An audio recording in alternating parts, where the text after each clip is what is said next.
ಕಿಡ್ನಿಗಳು fail ಆಗ್ತಾ ಇದೆ, liver damage ಆಗ್ತಿದೆ, ಡಯಾಲಿಸಿಸ್ ಪೇಷಂಟ್ಸ್ ಜಾಸ್ತಿ ಆಗ್ತಿದ್ದಾರೆ. ಇಂಥ ಕಾಲಘಟ್ಟದಲ್ಲೂ ತಾವು 3ನೇ ಹಂತದ ಶುದ್ಧೀಕರಣ 4.5 ಲಕ್ಷ ಕೋಟಿ ನೀವಿವತ್ತು ಬಜೆಟ್ ಮಾಡಿದ್ದೀರಾ, ಲಕ್ಷಾಂತರ ಕೋಟಿ ಸಾಲ ಮಾಡಿದ್ದೀರಾ. ಮಾಡ್ರಿ, ನಮಗೋಸ್ಕರ ಒಂದು 2,000, 3,000, 5,000 ಕೋಟಿ ಸಾಲ ಮಾಡ್ರಿ. ಟ್ಯಾಕ್ಸ್ ಕಟ್ಟೋದು ಯಾರು? ನಿಮ್ಮ ಅಪ್ಪನ ಮನೆ ದುಡ್ಡ? ನಮ್ದಲ್ವಾ ಹಣ? ನಾವಲ್ವಾ ಹಣ ಕೊಡೋದು ನಿಮ್ಗೆ? ಕಟ್ರಿ, ನಾವು ಕಟ್ತೀವಿ. ಬೇಕಾ ನಾವು ಇನ್ನೊಂದು ರೂಪಾಯಿ ಜಾಸ್ತಿ ಟ್ಯಾಕ್ಸ್ ಹಾಕ್ತೀರಾ? ಹಾಕ್ರಿ, ವಿಧಿ ಇಲ್ಲ. ನಮ್ಮನಿಗೆ ವಿಷ ಹಾಕ್ರಿ ಕುಡಿಸ್ತೀರಾ ನೀವು? ನೀರನ್ನ ಶುದ್ಧೀಕರಣ ಮಾಡಿ ಕುಡೀರಿ, ಕೊಡೋವಂಥ ಕೆಲಸ ಮಾಡ್ರಿ. ಇದು ನಮ್ಮ ಮೂಲಭೂತ ಹಕ್ಕು. ಈ ಹಕ್ಕಿಗಾಗಿ ಹೋರಾಟ ತುಂಬಾ ದೊಡ್ಡದಾಗುತ್ತೆ. ಈಗ ಕಿಚ್ಚನ್ನ ಹಬ್ಸಿದೀವಿ. ಈ ಕಿಚ್ಚು ಎಲ್ಲಿವರೆಗೂ ಉರಿತದೆ, ಅದಕ್ಕೆ ಮೊದಲನೇ ನೀವು ಹುಷಾರಾದ್ರೆ ಸರಿ. ಪೂರಕವಾದ ಬಜೆಟ್ ಮತ್ತೆ ಮಂಡಿಸಬೇಕು. ನಮ್ಮ ಚಿಕ್ಕಬಳ್ಳಾಪುರಕ್ಕೆ ಶುದ್ಧವಾದ ನೀರನ್ನ ಸಿದ್ದರಾಮಯ್ಯನವರು, ನಮ್ಮ ಪ್ರದೀಪ್ ಈಶ್ವರ್ ಅವರು, ನಮ್ಮ ಸಚಿವರು ಎಲ್ಲರೂ ಕೊಡೋ ಅಂತ ಕೆಲಸ ಮಾಡಬೇಕು ಅಂತ ಈ ಮೂಲಕ ಇಡೀ ಚಿಕ್ಕಬಳ್ಳಾಪುರ ಜನತೆ ಪರವಾಗಿ ಎಚ್ಚರಿಕೆಯನ್ನು ಕೊಡ್ತೀನಿ. ನನಗೆ ಗೊತ್ತಿರುವಂತಹ ಒಂದು ಸಾಮಾನ್ಯ ಜ್ಞಾನದಲ್ಲಿ ಮಾತ್ರ ಕೇಳ್ತೀನಿ. ನಾವೆಲ್ಲ ರೈತರ ಮಕ್ಕಳು. ನಾನೇನೋ ಬೇರೆ ಜೀವನ ಕಟ್ಕೊಂಡಿದ್ದೀನಿ, ಬೇರೆ ಬಿಸ್ನೆಸ್ ಅದು ಇದು ಮಾಡಿ. ಇಲ್ಲೆಲ್ಲ ರೈತರು ಇದ್ದಾರೆ, ನಂಗೆ ಗೊತ್ತಿದೆ. ಕೆರೆಗಳ ಪಕ್ಕದಲ್ಲಿ ಬೋರ್ವೆಲ್ ಹಾಕಿದ್ರೆ ನೀರು ಸಿಗೋ ಚಾನ್ಸಸ್ ಜಾಸ್ತಿ. ಹೌದಾ ಅಲ್ವಾ ಸರ್? ನೀರು ಸಿಗುತ್ತೆ ಅಂದ್ರೆ ಯಾವ್ದ್ರಿಂದ ಸಿಗುತ್ತೆ ಸರ್? ಆ ಕೆರೆಯಲ್ಲಿರೋ ನೀರಿಂದ ಅಲ್ವೇನೆ ಸರ್? ನನಗೆ ಗೊತ್ತಿರೋ ಸಾಮಾನ್ಯ ಜ್ಞಾನ. ಇವತ್ತು ಕಂದವಾರದ ಹತ್ರ ಹೋದ್ರೆ ತಾವು, ಕಂದವಾರ ತುಂಬಿ ಹರಿತಿದೆ ಕೊಳಚೆ ನೀರಿನಿಂದ. ಕಂದವಾರದ ಕಟ್ಟೆ ಮೇಲೆ ನಡ್ಕೊಂಡು ಹೋಗಿ ಸರ್, ಲೈವ್ ಬೋರ್ವೆಲ್ಗಳ ಜಾತ್ರೆ ಇದೆ ಸರ್. ಅಂದ್ರೆ ಅಲ್ಲಿ ಬೋರ್ವೆಲ್ಸ್ ಹಾಕಿದ್ದಾರೆ.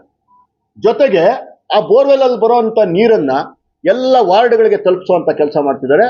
ಅಲ್ಲೇ ಒಂದು ವಿಪರ್ಯಾಸನ ಅಬ್ಸರ್ವ್ ಮಾಡಿದೆ ನಾನು. ಬೋರ್ಡ್ ಹಾಕಿದ್ದಾರೆ ಸರ್ಕಾರದವರು.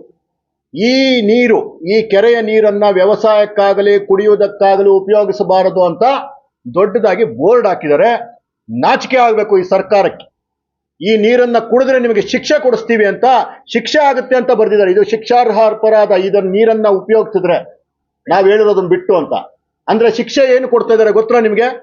ನನ್ನ ಜನತೆಗೆ ಈ ನೀರನ್ನ ಕುಡಿಸಿ ಅನಾರೋಗ್ಯ ಶಿಕ್ಷೆಯನ್ನ, ಕಿಡ್ನಿ ವೈಫಲ್ಯವನ್ನ, ಕ್ಯಾನ್ಸರ್ ಭಾಗ್ಯವನ್ನ, ಲಿವರ್ಗಳು ಡ್ಯಾಮೇಜ್ ಅನ್ನ, ಈ ಶಿಕ್ಷೆಯನ್ನ ಕೊಡಿಸುವಂತಹ ಜಾಣ ಸರ್ಕಾರ ಇವತ್ತು ನನ್ನ ಕರ್ನಾಟಕವನ್ನ ನಡೆಸ್ತಾ ಇದೆ.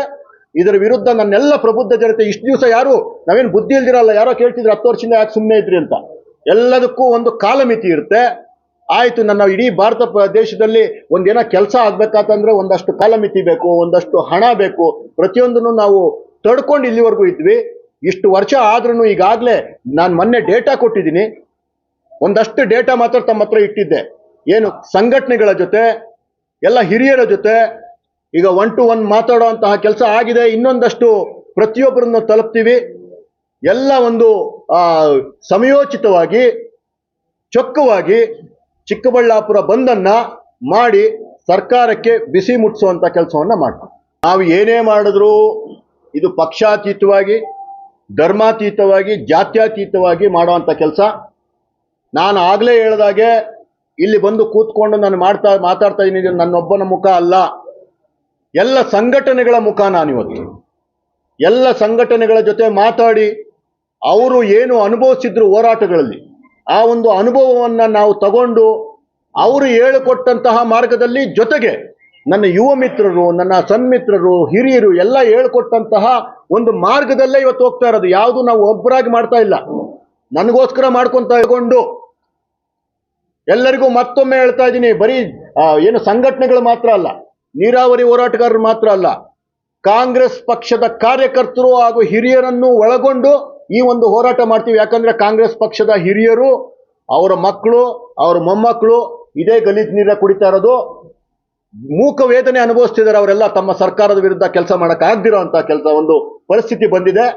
ಅವ್ರಿಗೋಸ್ಕರ ಸಹ ನಾವು ಹೋರಾಟ ಮಾಡ್ತೀವಿ. ಅವರೆಲ್ಲರೂ ಸಹ ನಮಗೆ ಬೆಂಬಲವನ್ನ ಕೊಡುವಂತ ಕೆಲಸನ ಮಾಡ್ತಾರೆ. ಮಾನ್ಯ